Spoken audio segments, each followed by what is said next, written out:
Good evening and welcome to tonight's meeting of the Major Applications Planning Committee. I'm Councillor Reggie Lowbury, the Committee Chairman. Welcome to those in our audience and welcome to those who view this later on YouTube. Can I please do apologies for absence first, please? Chairman, we have a full complement of members this evening. Substitute, I think. My apologies. Councillor Brian Stead and Councillor Duduku is substitute. Thank Chairman. You. Apologies. It's all right. Making sure of that. Anyone got any declarations of interest in these three items that are on tonight's agenda? Good. The minutes of the meeting 12th of September are in the bundle. Can I take those as correct? Great. Good, thank you. There are no matters to be notified in advance urgent. There are three items in part one tonight. They will be considered in the order that they are on the agenda. There are no valid petitions that have been received, so therefore there are no speaking rights to tonight's meeting. So therefore we will have the usual officer presentation followed by members' discussion. Okay. I will therefore move to item 6, the former Star Public House, corner of Star Road and Uxbridge Road, Hillingdon. Edward, when you're ready. Good evening, Chair, members. Good evening. I'd like to take you through to item 6. Just by way of introduction, the proposal is for the erection of Part 2 and Part 3 and Part 4 storey building containing 14 residential units, a commercial unit at ground floor level with associated ground floor parking, access and landscaping. If I could draw your attention, members, to the slide. Sorry. Oh, we're on the side. Bear with me. It's not working. Point it at that one, Will. Okay. Well, it means we haven't got any sign. Yeah, it's not. Okay, here we go, members. No, you're out. Sorry. You've exited the slideshow. Okay. Bear with me. Go back. Just turn that screen.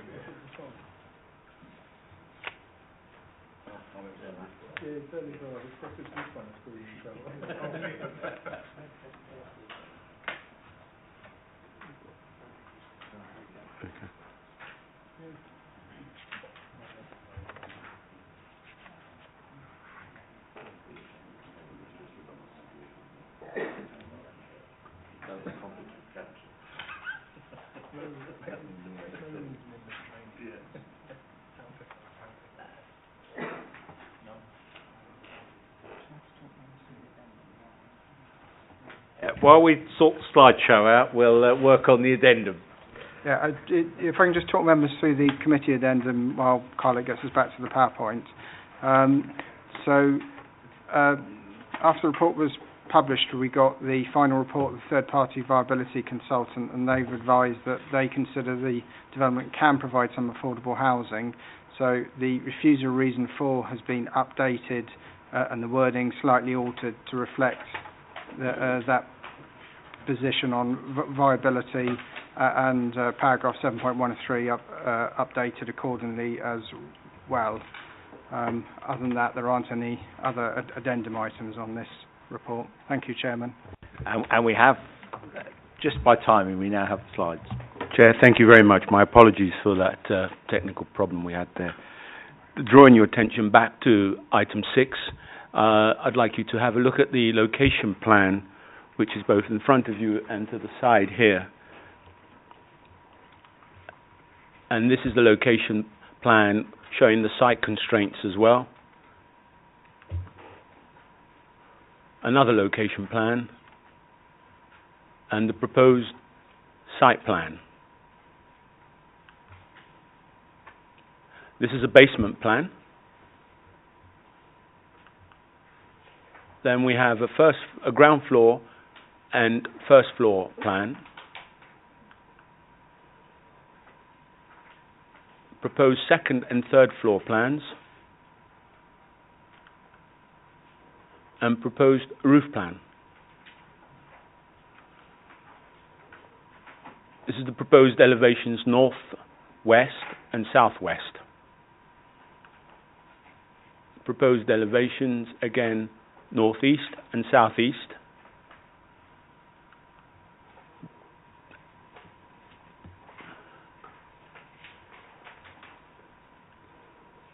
And these are the comparative elevations of the north,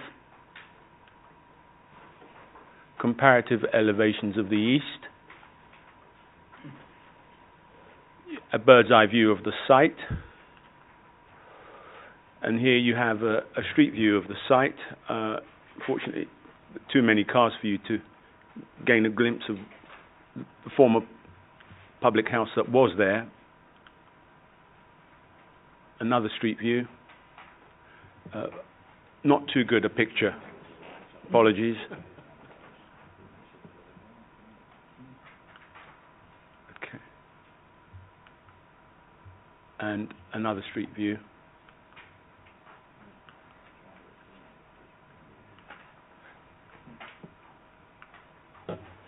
Members, the key issue here for your consideration are whether or not this is an acceptable form of development in keeping with the character of the local area, and the resultant effect of the proposal, whether it's detrimental to the residential amenities of surrounding residents, and ultimately whether or not the proposal produces a good environmental conditions for future occupiers in terms of a usable amenity space.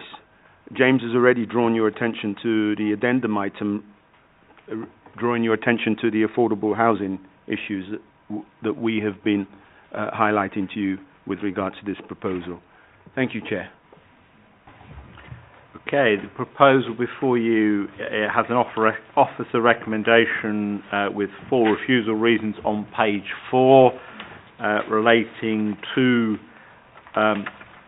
the development, the amenity space, the amenity of neighbours, and as the Head of Planning has already outlined, the absence of an agreement for affordable housing. With that said, I will open it for debate. Councillor Oswald. Thank you very much, Chairman. Yeah, I think it's quite clear, really, for me anyway, on page 4, paragraph 3, amenity of neighbouring residents. It says quite clearly the proximity of residential terrace on Butler Street would result in an overlooking and would be an overbearing impact detrimental when it goes on, and then it says contrary to policies BE 19 and 21. And on page 16 it says 1 or 2 other things about disabled access, how it's completely unsuitable. The plans fail to demonstrate compliance with the technical specifications for an M4-3 dwelling and the technical specifications of M4-2 for an accessible and adaptable dwelling. So it's out of policy, Chairman. Move the officer's recommendations. You, 2 hands to my right, Councillor Higgins and Councillor Morgan. I was just going to second that.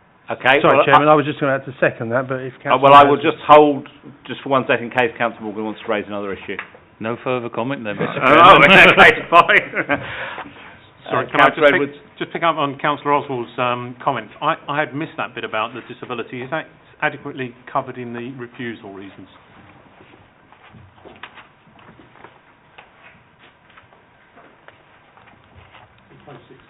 Yeah, I've got it tagged. 712.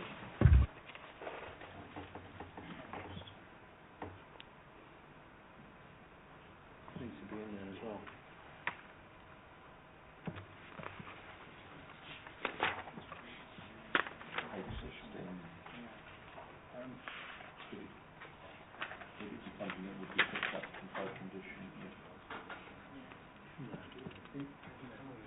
So the slight complications with this report is it's the 3rd scheme on the site, and I think earlier reports have considered that as a condition issue. So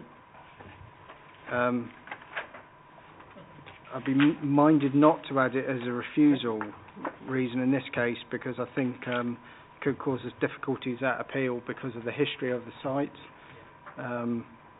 We've seen its condition reason previously. I'm quite comfortable with Yeah, that, happy. as long as this doesn't tie our hands to allow a similar design internal layout in the future. That's all. Well, it'll be a condition that they're going to get to make sure they don't. What I would perhaps recommend is maybe an informative added saying that we'd expect a future submission to meet those standards, because I think that would then put, if there is a resubmission, us in a slightly stronger negotiating position as regards the M42 and M43 standards. Okay, I would say that's a very sensible addition to the informative. Sorry, Councillor Duncan.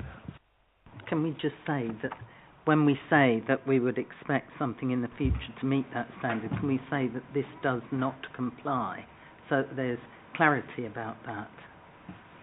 I think that's what the head of planning was intending. Yeah. All those in favour of refusal, please clearly show. Thank you. That one's refused. I now move to item 7, Southall Wardside, the Southall Gasworks site, effectively. And I'll leave Edward explain this one. Thank you, Chair. Members, this is a proposal effectively for the reconfiguration and excavation of the dredging of the lagoon with the installation of a new bund and the removal of the central spine, including associated works. You have before you, members and Chair, the location plan of the lagoon, the constraints plan, the existing site plan, and the proposed lagoon reconfiguration. A cross section of the lagoon,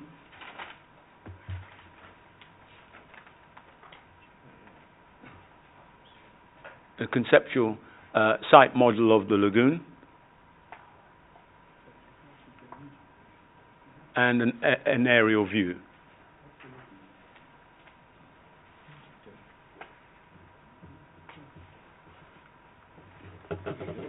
Members, the key issue here is whether or not the proposed work has a negative impact on the greenbelt and the chain of biodiversity on the site.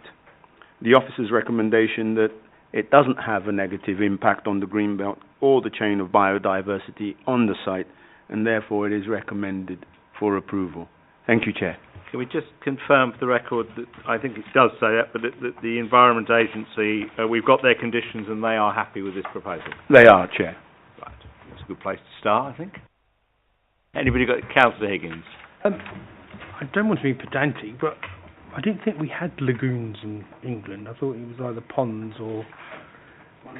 What's the definition of a lagoon rather than a... Yeah. I have no idea. Can you sort of explain to me why it's a lagoon rather than... I'm not sure that's a planning point, Councillor Higgins. Anyway, on that note, I'll go with officer's recommendation. Thank you but for that. I have no idea Councillor what a lagoon Duncan. This is one of the most contaminated sites in West London. I think that's why I think probably we all know that. And this report quite rightly concentrates on mitigation measures.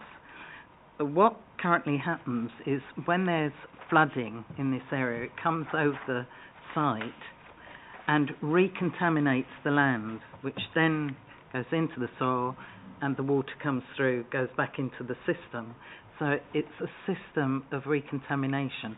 I can see why they have required all these measures to be put in place, but so far, over the years, I've never seen a satisfactory system, although many have been suggested, or several have been suggested, I should say, to deal with that, from either capping it, digging it out, all sorts of things.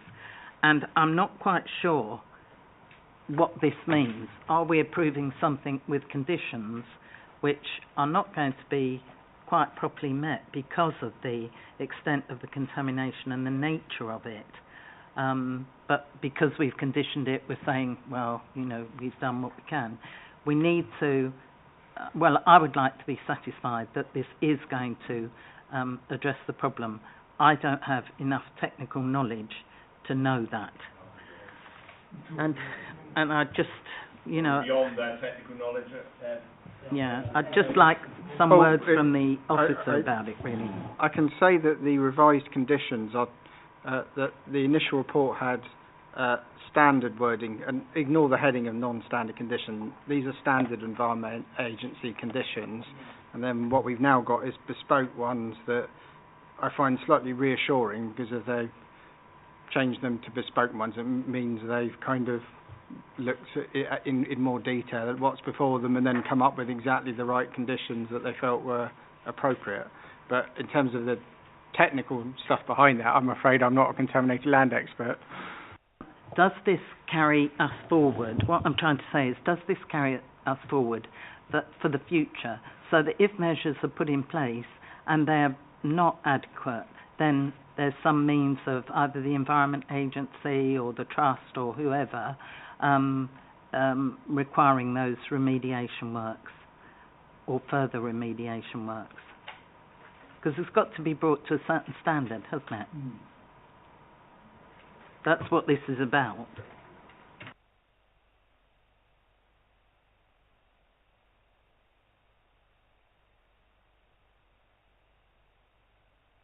I'm not sure there's an awful lot more I can add. I mean, the council does have its own expertise, internal expertise on contaminated land, and as do the Environment Agency, and so unfortunately I don't think there's an awful lot more I can add. I think we're in one of those positions with this one where we'll have to accept the best experts have had a look, and it is what it is. Yeah, thank you, Chairman. On page 29, in the Environment Agency report, it's got 2 or 3 paragraphs talking about contamination that Councillor Duncan was discussing. And it says, reason to protect controlled waters, the dredged lagoon is likely to be formed of potentially contaminated material. Will be. Yeah, this condition is required to ensure that the material excavated is tested and only reused on site if it meets an acceptable quality standard and does not pose a risk to controlled waters. And it goes on in the next paragraph, Chairman, to say something else about remediation strategy. So maybe that will help clear this up. But it is one of the most contaminated areas anyway. So even if this is cleared up, it will get contaminated again anyway. But I thought, hopefully this will move us forward. I just thought I'd throw that in. I thought it's quite useful. Thank you. I don't think we can do any more with this. And the Environment Agency appear to be satisfied. Our own officers are satisfied, and I don't think we've got the expertise to say any more. Can I have a seconder? I'm seconding. Thank you, Councillor Edwards. All those in favour, please clearly show. Thank you. That's unanimously approved. I now move to the last item on our agenda, which is the Adbrook Arms Public House, Harefield Road, Uxbridge, item 8, page 37. Thank you, Chair, members. Item 8 is a proposal for the demolition of the existing public house. I must add, members and Chair, that the public house is no longer there. It is. I'm confused. The building is, but it's not operating as a public house. Yes, exactly. I think that's the clarification we needed, because it was there last time I came down Harefield Road. Councillor Dillon, that's what I meant. I think we all know where we are. Yeah. So the proposal is for an erection of a new building comprising 18 residential units and a basement car park. If I could take members through to the scheme, we have the location plan and the constraints plan, the existing site plan, existing ground floor plan, another existing ground floor plan, first floor plan, second floor plan, existing basement plan, proposed basement plan, proposed ground floor plan, proposed first floor plan, proposed second floor and roof plan. And if I could take members through some elevational details, these are the proposed flank elevations, the existing elevations, the proposed front elevation, proposed rear and flank elevations, and the proposed cross-section, another cross-section of the existing, an existing topographical survey, an aerial view, and some street views.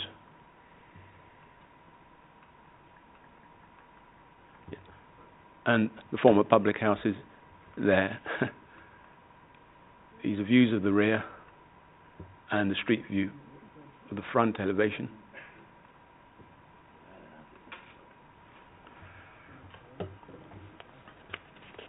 So, members, the key issue here is whether or not the scheme would result in, the scheme would not result in any significant material loss of residential amenity. So, and does it provide for a suitable environment for its future occupiers? Those are the key issues. And does it allow for a commensurate package of planning benefits? There are appropriate tree retention measures for this proposal. Thank you, Chair. Could we just have up the outline that gives us the existing public house building, the outline of that set against the bulk of the new buildings? I think that's the relevant of there.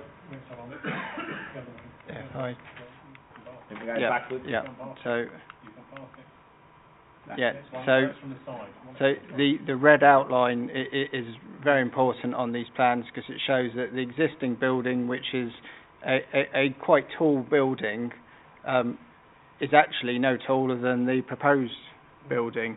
And when you look at that red outline, to me it's a very important consideration in the context. So if you look at that bottom plan, then in terms of any neighbour impact, the proposed building is significantly moved away from the boundary and is actually reduced in height. So although there is a scheme of 18 flats, it actually has arguably less impact on the neighbour than the existing building. So and again you can see on the top right plan, so this scheme does have the advantage of being effectively a square parcel of land, which enables the development to sit much more comfortably on the application site. Okay. And with that explanation, is a small addendum. there is a small addendum, and that's a couple of minor changes to conditions. Anybody who's starting me? Councillor Higgins, you're going to start me on this one. Thank you, Chairman. On paper, when I looked at this report, I didn't think really there was anything of it. But now I've seen this, I'm a bit concerned about. It's not the height, but it's the bulk. I'm led to believe on the other side of the property there is some houses that are slightly set down. You drive down to the houses on the. Which side are we councillor? Just for This clarity, is the back of the house, so I'm getting confused. Can we? The house is facing it. It's the Can you turn? Can we have a front? Can we have the Victoria. The first? No. Actually, that was the rear of the plans of the rear. I want the rear of the front there. Here you go. I think it's where the trees are. There's actually houses that go down there. Are we on the left-hand side? It's my right. You're right. Yeah, but they're a long way away, aren't they? Yeah, if I can refer members to the back page of their agenda, number 195 is a quite significant distance off the site boundary. Have we done a shadowing? Is there a shadowing diagram on this at all? Because I appreciate that there won't be any shadowing. There won't be any shadowing of the existing building, because obviously. But if you can see the distance from where the existing building used to be to now where this building finishes, there could be The buildings on the right-hand side are quite a considerable distance away. Yeah, and it might be picked up in the photos as... If you look at the Well- rear of your plan pack, I think the head of planning is drawing your attention to the fact that the nearer buildings are on the left, which is where this building has been now moved across. Yeah, but you...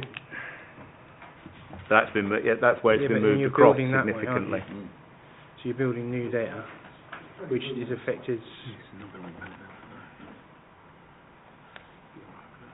Well, I think if you look out that window and you see a bloody massive thing, well, see when it's there and you look out those windows, you don't see anything. Now you put it there. Anybody you got... You can see Councillor, have you got any... it just doesn't Okay. sit right, but anyway. Right, okay, you're holding there. I'll go Councillor Duker, then Councillor Duncan. Yeah, it's the conversation that's been around this. I don't think it's anything that anybody's particularly in love with, but it ticks all the boxes. There isn't really anything for us to object to, but that's not the same thing as we think it's a good project. I think that's sort of the... You know the usual rules, yes. Yeah, You've got to come up with I think we something have to move with officers' that recommendations, be it begrudgingly. Okay. Councillor Duncan, do you have something else? Thank you. Thank you, Chair. I was looking at the plans on page 115 in the plans book. Can we run one conversation, please? And I was looking at I think it says the proposed ground floor plan, and there is a unit where the living room, the bedroom faces the front onto Harefield Road, and so it's got windows there, and it has got a secondary bedroom window that looks onto the boundary treatment. But the main living room with kitchen area at the rear has a balcony, and it only has windows from one direction. It's very close to that boundary, and I'm not sure if those high trees are there, in which case it doesn't even look to be, I think it's about a metre, possibly even less than that. So it's sort of picking up on the earlier point.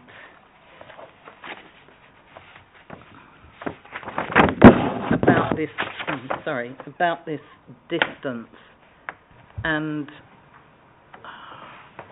I can't really see on these plans exactly what that will be in the elevation. Yeah, I think there's a change in level. Yeah, that's part of our problem. Yeah, I think the head of planning may be able to help us. I think the window you're referring to is that bottom plan, and it's the three-paned window that's just above the hedge. That doesn't look like the right elevation. Sorry, I'm talking about this unit here. So that would be looking towards the properties that Councillor Higgins referred to, and there were trees here, and literally the window is about, less than a metre, because it's dimensioned as a metre up here, and this distance is even less. The head of planning is just trying to work out if we're in the right place. So, is that a side view we've got on the bottom there? That is the flank, the side flank. Yeah, it's covered by that hedge, isn't it? But it wouldn't, because it's side. No, but that's you.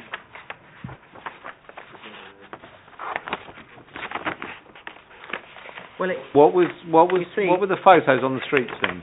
you see, it seems to show that Well, that's what I'm just asking, just to clarify. there are these two, and then there's this here.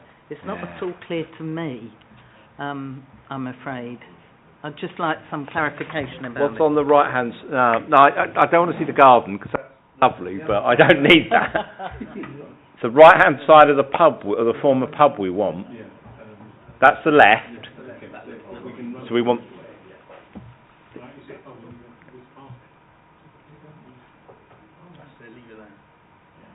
Okay. So this comes over, it will be extended over to here, you see. What I'm saying is this will be extended over to here, and then it looks as if it's less than 1 metre away from this boundary, plus a change in level as well. Are these people going to be looking out on a brick wall or dense foliage or, you know, yeah, exactly. Or a view over the valley? No, it might be a view over anything, I'm afraid. Or view into, I don't know.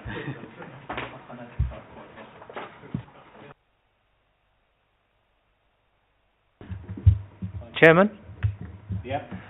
Thank you. I do actually know the site quite well, and if I may describe it, if you're coming northbound up Harefield Road with the new development on your left-hand side, as you go down that path, it really does drop away quite steeply, and then on your right-hand side, I'm almost inclined to say, you wouldn't actually know that number 185 was there. The reason being, number 185 is quite some height below the level of the road. Where are those trees? How close are the trees? Can I just say, thank you very much to the officer for that, which explains this relationship and the house here, and that this is dropping away. I'm concerned about this, which is coming up here, and this is shown as planting along here. Whether this is hedge, or existing hedge, tree, hedgerow, combination of trees and hedgerow, and you can see this distance here, it's 1 metre. This is less than that here, because this projects slightly forward. So it's, and if you look at the, these elevations, it doesn't show that. It's not clear. But the plans show one thing, and they show it in very close proximity, something which we would not normally approve, that would be contrary to our policy. I would like a bit of clarification, please.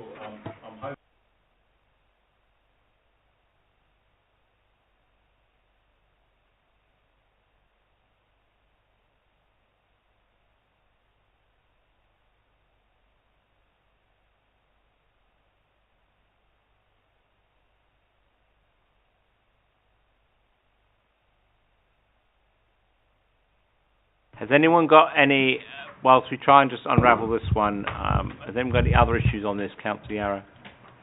Thank you, Chairman. Well, I happen to be the ward councillor for this particular site, and I also know it extremely well. And the amount of problems that have just been revealed on looking at the plans and deciding what the height of various things are pale into insignificance when you start looking at what the problems with parking and parking on-site and parking off-site are going to do to that road. It's a fast road. There is no more space to park on the road. There's only 18 flats, 19 parking spaces, and some of them are two-bedroom flats. Consequently, the chances of them not having 2 cars is pretty slim. And I understand that the attitude is, well, they could park on the road. There isn't any more space on that road. It is already down to 1 lane, and in peak traffic conditions, it's a very dangerous road to be on. So parking on the road is definitely a no-no. So what's the solution? Well, that brings us on to the bulk and size of this place. It is too big. It's too bulky in that area. Personally, I'd like to see it reduced in size and perhaps some of the space used to park the cars that are going to want to park there. It's also a great shame that we're losing what is a very old and antique type building, which when you look at it from the back and the front, has some merit actually to be saved. It's a pity that it couldn't be incorporated into it. I know that that's not the plan in front of us, but it does give me some concern as a councillor. We're losing something in the vicinity which could be an asset, and I don't know where the cars are going to park if it goes ahead. So I am not happy with it. I'll ask Costas to comment on the parking in a moment. James, can you resolve the other issue? Well, On the which I issues of think is- the bulk and mass, our conservation officers been involved in this scheme from the outset. Hence, there's been about 10 different plan changes to get the scheme into a position that she was comfortable with it. It isn't a designated heritage asset, so we're not. I don't feel we want in a because it's not a statutory listed building, nor is it locally listing, and the council's conservation officer doesn't consider the building warrants local listing, and that is mentioned in the report. So I don't think we've got any grounds there. On the parking, I appreciate the concerns about parking, but the problem is when it comes to an appeal situation, if a scheme gets one-to-one parking, we will struggle at appeal trying to argue for greater than one-to-one parking. If a scheme's got less than one-to-one parking, then we can start to look into parking stress and issues and have a more detailed discussion as to whether that's appropriate. But when the schemes hit one-to-one parking for flats, the reality is it's not something we're going to win an appeal on, so I'm slightly reluctant to encourage members down that path. The only thing I cannot really respond on is the amenity issue, because unfortunately I don't think we've got the photos that categorically answer the queries raised by Councillor Duncan.